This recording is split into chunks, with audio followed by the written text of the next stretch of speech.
Hello, everyone. Thank you so much for joining me today. Just a couple of housekeeping rules. I'm just asking that everyone mute themselves and take off their video just so we can keep it nice and low key and respect everybody's privacy.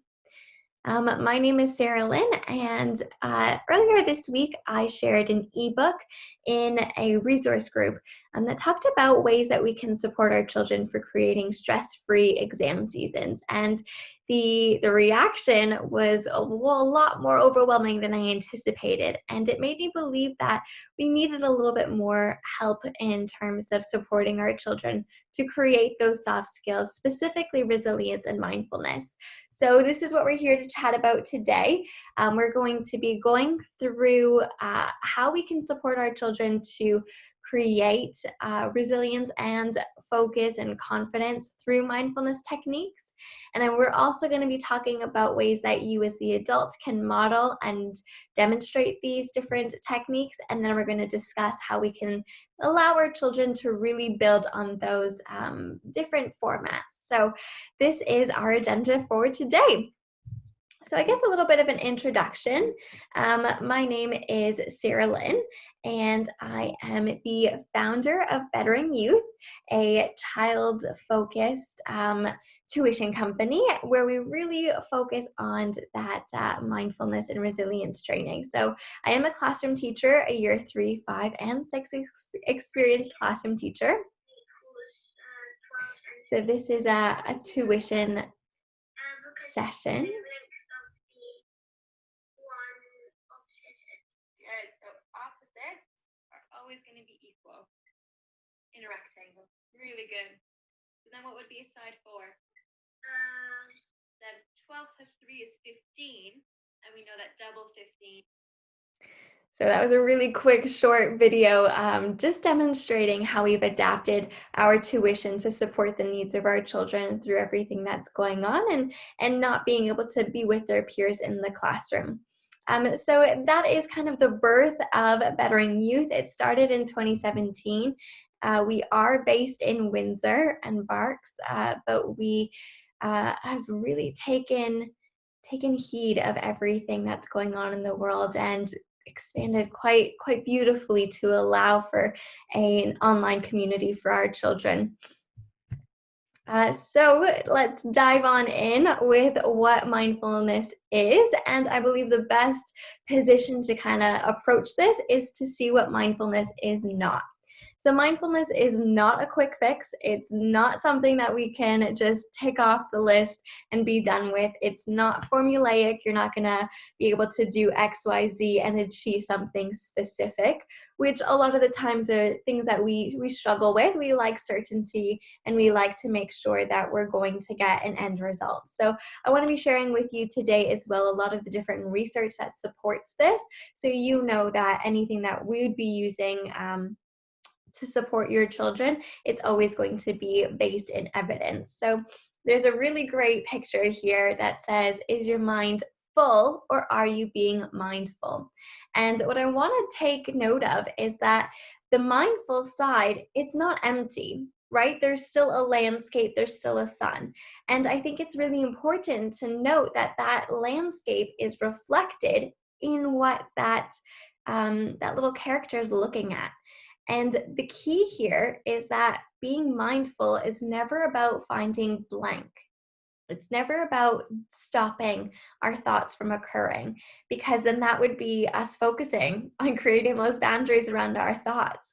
Instead, what we're supposed to be doing, or what we're allowing ourselves to do, is be fully present in that moment, to really notice the trees and the sun and our puppy dog or our friends and our family, versus reflecting on the past or foreseeing what might be happening in the future. You know, a lot of the times we overlook just how beautiful the present is because we're caught up in either the past or the future. And being mindful is really about being in that gift that is the present. So I suppose another way to look at it would be seeing it as the way that it was intended. So mindfulness is actually built from the Buddhist belief system. Now, it's not necessarily a spiritual approach to things, but it definitely is borrowing a lot of the different elements of Buddhism that allow us to focus on being present. As you can see in this ideogram, that first top part is almost like a hat, and it is the representation of being present. The bottom part is actually the ideogram for heart. And that's just a beautiful summation of exactly what mindfulness is. It's about being present and in the moment without judgment. And so allowing ourselves to feel curious and open and really just connected to that moment in time. So how does this benefit us as humans? So mindfulness techniques have definitely been proven to increase gray matter within the brain. And what I mean by this is whenever there is gray matter showing up in an imaging, it's allowing us to see that there's different connections that are happening within the brain. And this is really reflective to any of the benefits that you might see happening within the brain for those who do meditation.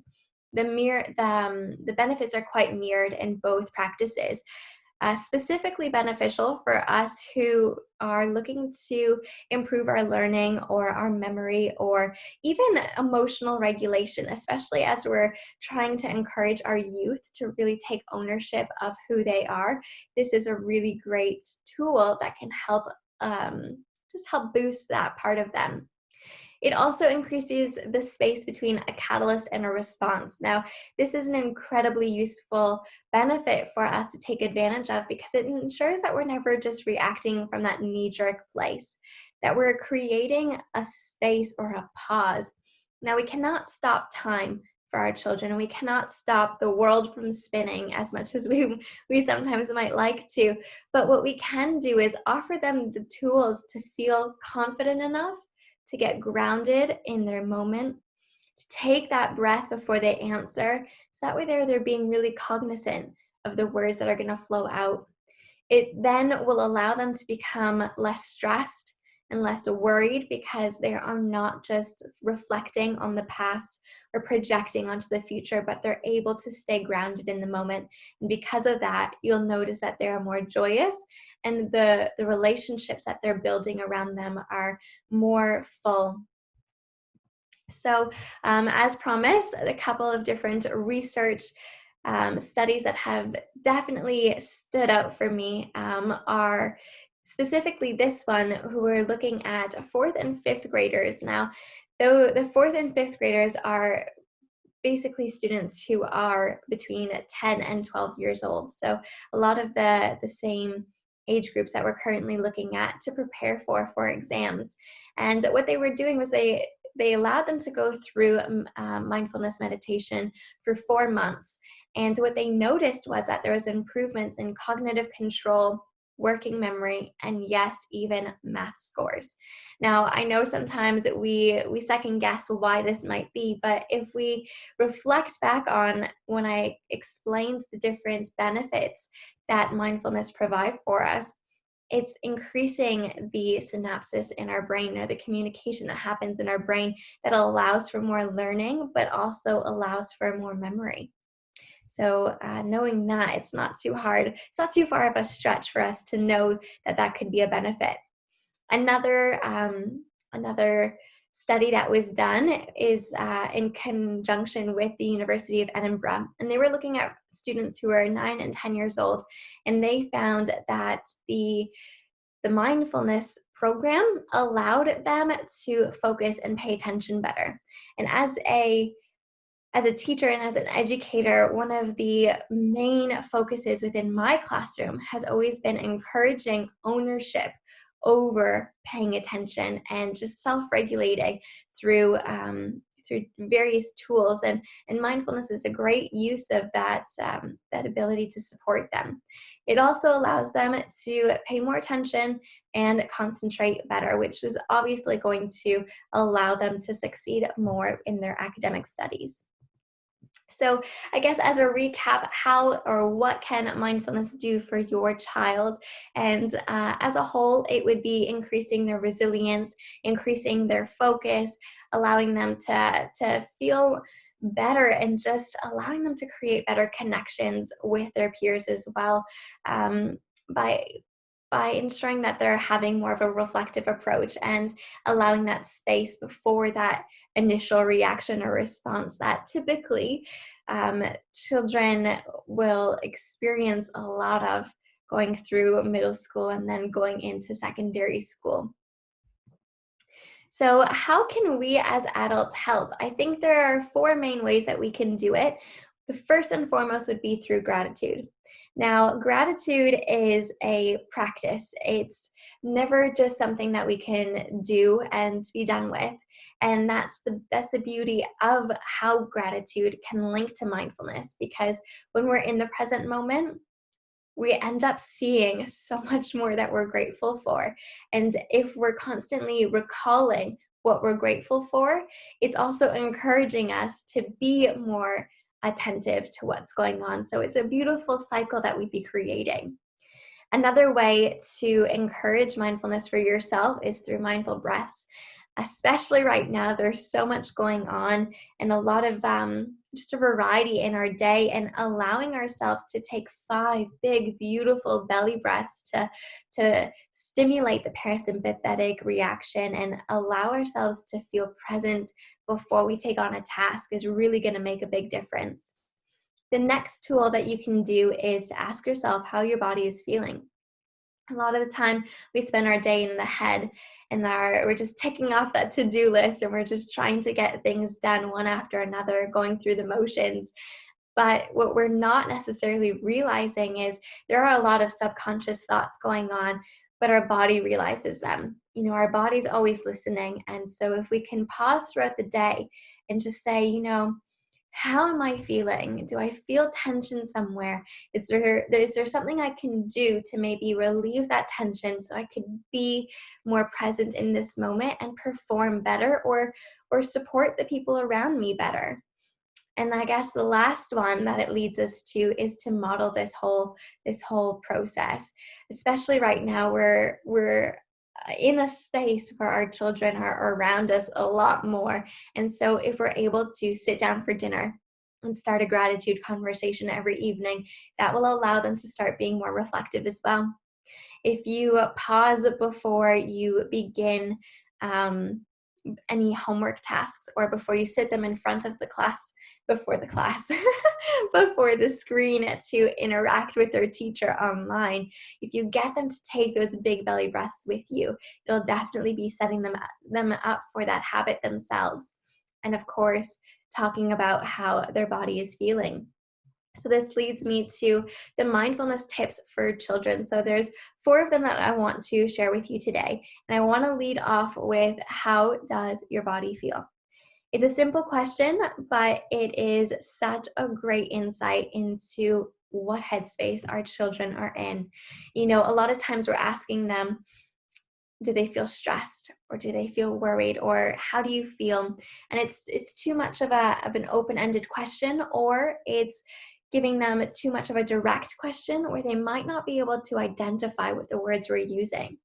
So asking them how their body feels, it takes it away from the thought and the thinking part of ourselves, and it brings them right down into their body. They might say, my tummy's sore, or I have a headache, or I feel the butterflies, and then we can use that to create the language where they can then talk to us about how they're feeling. And that leads me into the second method that we can encourage mindfulness, and that's by playing a game about how we can label and identify feelings. So one of my favorite activities in the classroom is to get a child to lie down on this massive piece of paper and have someone else trace them. That in itself is fun. And then what we do is I would give each group a different feeling. And for instance, if we looked at fear, and I told them they could use any colors that they wanted to demonstrate where on the body they feel fear and how do they feel it. And with what color do you feel it? And is it light, or is it really hard? Is it swirled, or is it jagged? And all of these imagery tools that we can provide for them are going to be reflective on that beautiful sheet. And then it brings up this gorgeous conversation about really unpicking how they see fear. And then it gives you, as the adult, an insight as to know how you can talk to them. So if they're heading into an exam or even a performance or a sports performance, you can ask them, what color is your head feeling right now? You know, do you feel purple? Do you feel pride? Do you feel excited? Do you feel pink? Or whatever kind of color connotation they've assigned to those feelings, but it gives you the ability to have that great conversation and really truly support them. Another tool that we can use, and this is a great one for all ages, but especially getting them started quite young, is starfish breathing. This is a little bit more helpful towards students who might feel a little bit more anxious or might not necessarily be able to ground themselves just yet. And so starfish breathing is simply placing your hand out, and the goal is to take a deep breath in as your finger comes up the thumb and let the exhale go as we come down. Now you'll notice that your finger has to move so slow to ensure that you could get that full deep breath. So practicing or allowing them to go through your finger or you doing it to theirs to really guide and pace their breath at the beginning will be very helpful. Plus it's very tactile, so it's quite soothing. And then finishing off just by rounding it out with that gratitude practice. Not only is it fantastic for them to hear you talk about what you're grateful for, but it also gives you an insight into their everyday life that they might not be just readily sharing with you what they're grateful for, especially if you feel like you're potentially trying to support them in a certain way and it's not coming through in their gratitude practice. Then it might be a clue to you that their communication level is very different than yours, and then it can open up this gorgeous conversation about really truly understanding one another. So mindfulness goes way above and beyond just helping them pass an exam. So why do we talk about combining tuition and mindfulness coaching then? As an educator, I believe that education is not without the whole child.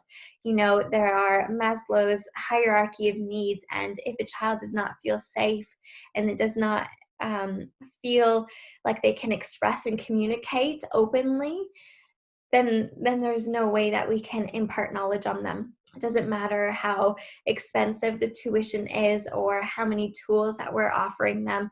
If their basic needs aren't being met and feeling confident and safe and being able to communicate their feelings with you, then no learning is going to take place. So I've always believed that our habits form really early on in life, and it'll definitely inform our behaviors in adulthood. And with mindfulness, we have this gorgeous gift, this beautiful opportunity to give our children the habit of being peaceful and kind and accepting. And in an ever-changing, connected world, that's really truly all we could want for our children, is to provide them a tool that allows them to create great relationships with others, to feel connected to the space and the environment around them, and to feel really confident and grounded in their own belief system so they can take a breath before they have that knee-jerk reaction and response. And of course, looking to improve their cognitive abilities and allowing them to feel the ability to focus better is going to reflect in their studies and give them the opportunity to attend schools that can help bolster that side of them as well. So that is me in a nutshell. I truly hope that this has been